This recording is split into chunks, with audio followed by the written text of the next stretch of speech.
wild card. That'll go down tonight, hours from now. Countdown to Thursday night action. Chargers, Oakland Raiders. They're playing in Oakland tonight, which is nostalgic for this gentleman. It really is. There's only a few games left, as the Oakland Raiders tonight will be their last ever primetime game as the Oakland Raiders. It's a big one. That crowd's going to be nuts. Kyle Brandt, Peter Schrager, Nate Burleson. My name's Kay Adams, and this is Good Morning Football presented by Intuit QuickBooks. We're live. We've got a great show for you. We do. We have a really good show. Kyle, what's up? Oh, my goodness. Let's talk about belief. Do we believe in the Dallas Cowboys as playoff contenders, as Super Bowl winners?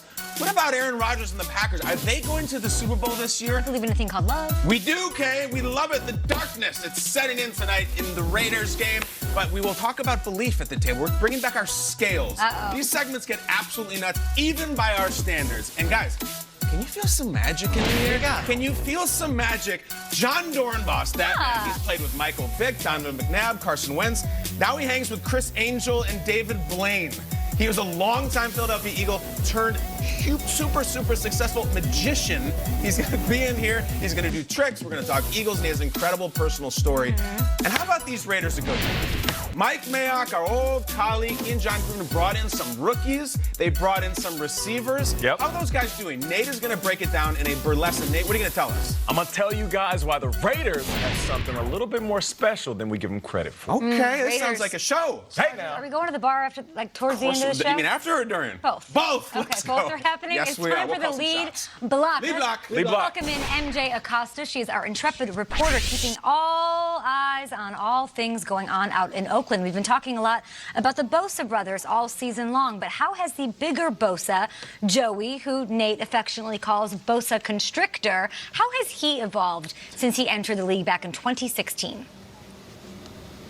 And Kay, thank goodness we have all these nicknames now, because at the start of this season, I had to train myself to say Nick Bosa covering the 49ers instead of Joey, since I spent so many years covering the bigger Bosa with the Chargers. I was in San Diego in 2016 when Joey Bosa was drafted. Of course, folks had to wait just a little bit for his debut through an injury, but once he hit the field, it was on and popping, and that has not stopped through now going into his fourth season in the NFL. And fast forward to this year, where he has 8.5 sacks, 17 QB hits, and 11 tackles for loss. That's all of the damage that he does on the field, but off of it, still as even-keeled as when he entered the league. The Bosa brothers, both of them, are just really laid-back guys. Again, off the field demeanor, but once they get on it, as you guys know, it's dangerous. MJ, the Raiders defense will definitely have their work cut out for them up against Phillip Rivers and that high-powered offense. What is Oakland saying about this matchup?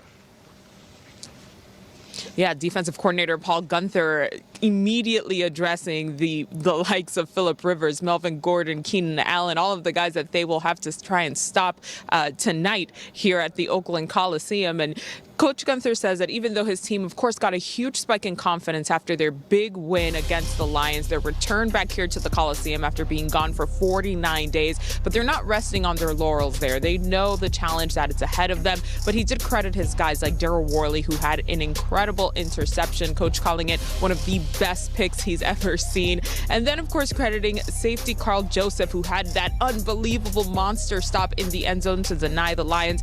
Now, I spoke with Carl Joseph, who was credited with having the best game of his season by his coach, but he says, MJ, I'm not trying to have that to be the last or best game rather of the season. There's so much more to prove for this defense, especially as we defend the Coliseum in their last match here against the Chargers.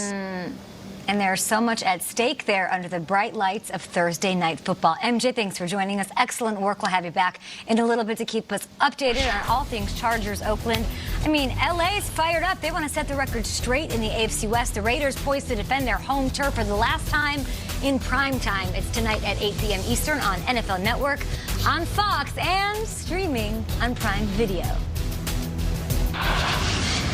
When I first got into the National Football League, I hated the guy. And now a little chippy is Phillip Rivers. Jawing once again with Von Miller. Hey, Mr. Rob! Hey! You know, I thought he cried too much. Whatever! Hey, what are you looking at?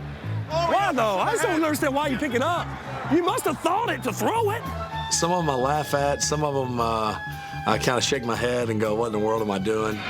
What in the world is going on? And then others, you go, shoot, I guess that's me. You know, that's who I am. I don't know if everybody heard. The Chargers are alive! The countdown begins for the NFL 100 greatest teams. Don't miss it this Friday, 8 p.m. Eastern, and right here on NFL Network. Schrags, I'm coming straight to you. Do it. I don't know how you feel about this matchup. You've given the Chargers a lot of love for 2 impressive wins back-to-back, but you also dish out love for Oakland and what they've done of late. How's this going to go, and how do the Chargers carry the momentum tonight? We look at Philip Rivers right there, and he's been through so much as a quarterback. Do you know who the man is whispering in his ear the last 2 weeks has been? It's been Shane Steichen, who is his new offensive coordinator. Guys, Shane Steichen is 3 years younger than Philip Rivers. He's 34. He's the new OC. He's been promoted from quarterbacks coach. And in the last 2 weeks, Wisenhunt couldn't get the run game going against the Bears, but they find a way to win. They promote Steichen, and last week the Chargers go nuts. They run the ball all over the field. Melvin Gordon has his best game in over a calendar year, it feels like, 120-plus scrimmage yards. And now we look at what we have up ahead, the Raiders. So in MJ Acosta's report, she says that Carl Joseph, safety for the Raiders, potentially had his best game. Great. They gave up 400 yards passing to Matt Stafford. So if I'm Shane Steichen, I'm looking at Philip Rivers and saying, here's where we go with the rope-a-dope. They think we're just going to run the ball, establish the run game, do what we did last week. Let's show them what we can do through the air. Let's light up the skies. I think Philip Rivers could be in for one of those big games. National television. Okay, last year, he went into Arrowhead in a must-win and found a way to get that victory and lead them at night. A lot of questions about this Chargers team all throughout September and October. November's here. They might be the team, and I'm ready for it. Let's go. Yeah, you're only as good as your last game, and I'll double up right there. You know, you mentioned the 400 yards that they gave up to Matt Stafford. You're talking $120 apiece in a TD for Galladay and Marvin Jones. So if I'm Keenan Allen, if I'm Mike Williams, I'm sitting back, I'm looking at the film day by day saying, man, this Raiders defense, they're hurting. You know, John Abram, he goes down early in the season. They trade away Gary and Conley. They're ranked in the bottom of the barrel when it comes to the passing game. So you're right, Schrags, right out the gate. You know, usually on TV shows, they'll come in and say, you know, let's run the ball to open up the pass. You know, how about you do it the new wave style, which is let's light up the skies in the moment that defense backs up because they have to respect the pass catcher for the Chargers. Then you start to hand it off, and from there you control the clock the rest of the game. I agree with you, Schrags. I feel right out the gate, Philip Rivers is going to light the scoreboard up by throwing the ball downfield. We're going to have a party tonight. I mean, the Oakland Raiders, guys, formed in 1960, 3 Super Bowls, 1 AFL championship, myriad Hall of Famers, and 4 games left. Ever. This is it. I think tonight is going to be one of the greatest atmospheres in the history of the Oakland Raiders. Really? Because it's the last, maybe the last national game ever as the Oakland Raiders. It's the last night game. Guys, it's not like they're getting a new stadium, like we're saying goodbye to the Metrodome, all right? They're leaving. If you've gone to Raiders games for 30 years, 40 years, maybe you're not going. Maybe this is the last time to put on the face paint under the lights. It's going to be post-Halloween. I think that may affect the costume factor. I think there may be a black cat theme. It's been very hot this week. They're also 2-1 at home. They're coming off a win at home. And there's something to it about, you know, if you're in a relationship and you know you're going to break up, it's inevitable. Sometimes that last week you get a little nuts and just empty the bag. I think with that, and I think with Phil. Now, meanwhile, Phil Rivers and the Chargers are saying, guys, we play an away game every week, including when we're at home. We ain't scared of some spiked shoulder pads. I think with the combination of Rivers, the black hole, saying goodbye to the Oakland Raiders, this is going to be a rave tonight. One of the best atmospheres we've ever seen. I'm in. And then on the Raiders side, adding to the fans, all of that emotion that's involved, you have Derek Carr saying, am I the guy for Gruden? Like, Gruden, it's an important game for him, obviously. Him and Mac, they've put together and built this thing around Derek Carr for this year.